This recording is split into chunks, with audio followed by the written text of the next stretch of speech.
This urgent appeal to solicit support for the victims of the killer Typhoon Yolanda is being coordinated by the Cordillera People's Alliance, kakalipunan ng mga tutubong mamamayan sa Pilipinas, the Asia Pacific Indigenous Youth Network, and Bagong Alyansang Makabayan.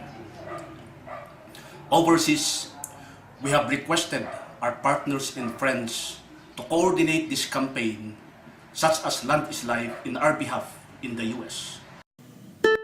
Super Typhoon Yolanda hit the central Philippines and caused a lot of damages to the lives, livelihood, and properties of the Filipino people.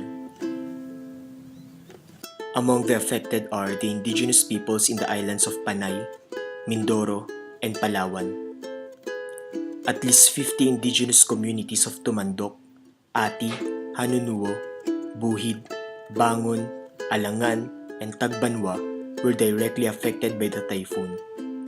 Houses were destroyed by the strong winds and falling trees, and other houses and communities were flooded. In Tapaz, about 80 to 100% of the houses have been destroyed. The indigenous people's crops and farms were also devastated. Some villages are impassable because of landslides and debris blocking the roads. Their islands in the province of Palawan are inaccessible because all their boats were destroyed. An initial estimate of 11,627 families coming from various indigenous groups in Luzon and Visayas are currently in need of support.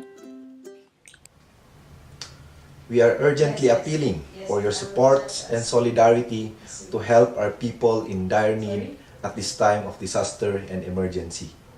We are in need of cash, canned goods, drinking water, tents, mosquito nets, mats, clothing, blankets, pump boats, materials for rehabilitation like iron sheets, nails, and lumber. In times like this, let us be one in helping our sisters and brothers. We are one in serving the people.